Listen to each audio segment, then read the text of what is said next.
Assalamualaikum warahmatullahi wabarakatuh. Berjumpa kembali dengan Mimin yang akan membahas alur cerita Badai Pasti Berlalu dan prediksinya untuk kalian semua. Mimin mohon tonton sampai habis ya guys, agar kalian tidak gagal paham. Di episode kali ini semakin seru dan menegangkan serta menarik untuk kita saksikan.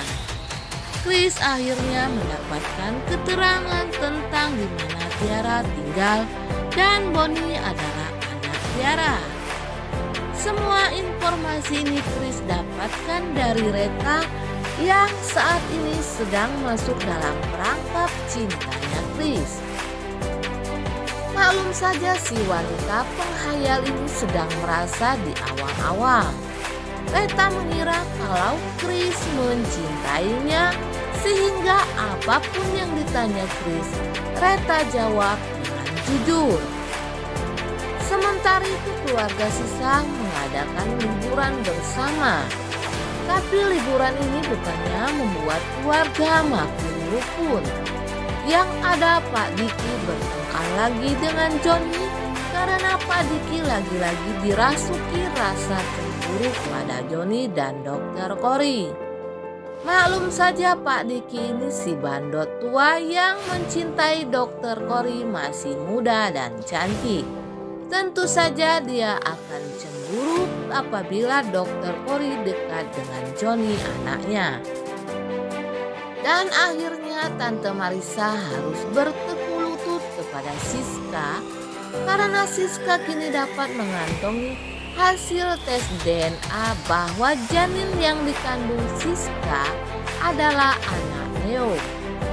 Serta Tiara harus angkat kakinya dari rumah Leo karena Siska kembali mengusir Tiara dan Siska akhirnya berhasil mengembalikan yayasan Tante Marissa dengan membujuk Chris. Namun cerita ini hanya prediksi Mimin semata ya guys, yang Mimin dapatkan dari kacamata plus minus Mimin, yang mana pada episode lalu diceritakan Chris yang merasa menyesal telah meninggalkan Tiara di saat Tiara hamil akhirnya memanfaatkan Reta. Chris tahu kalau Reta ini adalah temannya Tiara. Chris yang tadinya memarahi Reta agar jaga jarak dengannya karena Reta adalah bawahan Chris. Chris kembali memujuk Reta bekerja di tempatnya dan Chris menyusul Reta ke rumahnya Tiara.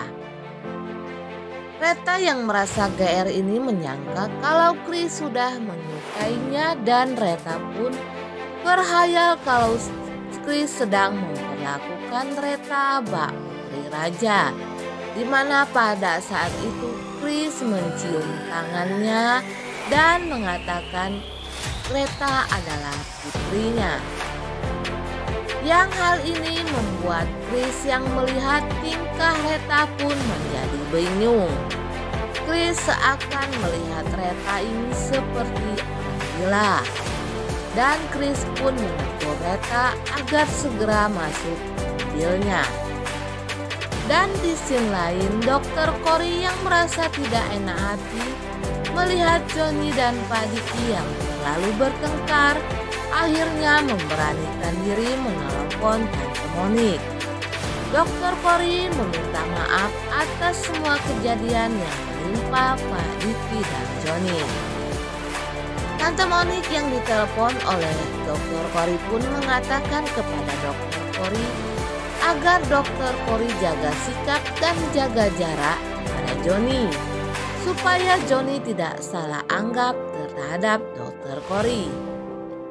Maklum saja seperti yang kita ketahui, nampaknya Johnny ini sudah mencintai Dokter Cory. Sehingga Johnny lebih memperhatikan Dokter Cory daripada Maureen istrinya. Dan hal inilah yang membuat semua menjadi kacau. Pak Diki cemburu pada Johnny dan Dokter Cory, begitupun Maureen istri Johnny cemburu kepada Dokter Cory. Dan Dokter Cory yang ingin berbaik hati pun mengusulkan untuk menjalin keakraban keluarga supaya mereka mengadakan liburan bersama. Hal ini pun akhirnya Tante Monik sampaikan kepada Siska. Namun Siska saat ini belum bisa memenuhinya karena Siska sedang fokus pada pekerjaan.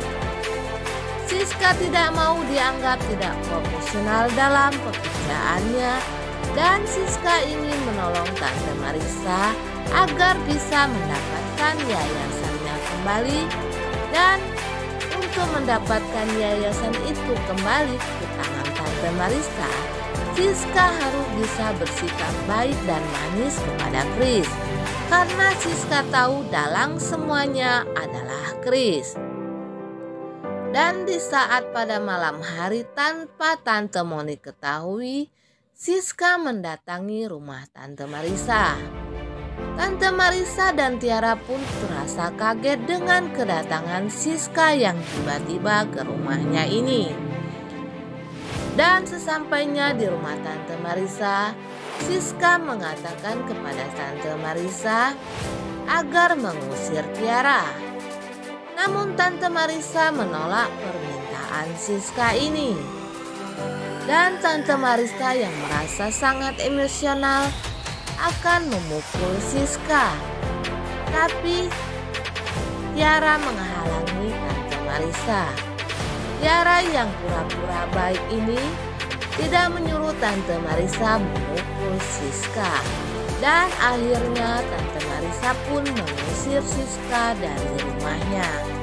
Tapi pada keesokan harinya, ketika Tante Marissa akan pergi ke ATM untuk mengambil gajinya Leo, Tante Marissa dikejutkan lagi dengan kedatangan Siska yang tiba-tiba berada di pintu rumahnya. Tante Marissa pun mengatakan kepada Siska, "Kenapa kamu datang lagi kemari?" Dan Siska pun mengatakan kalau Siska ingin meminta kartu ATM-nya Leo karena Siska berhak atas uangnya Leo dan Siska kini sedang mengandung anaknya Leo. Namun nampaknya Tante Marissa menolak permintaan Siska ini. Nah guys, Mimin kira sampai di sini dulu. Apabila ada kekurangan, Mimin mohon maaf.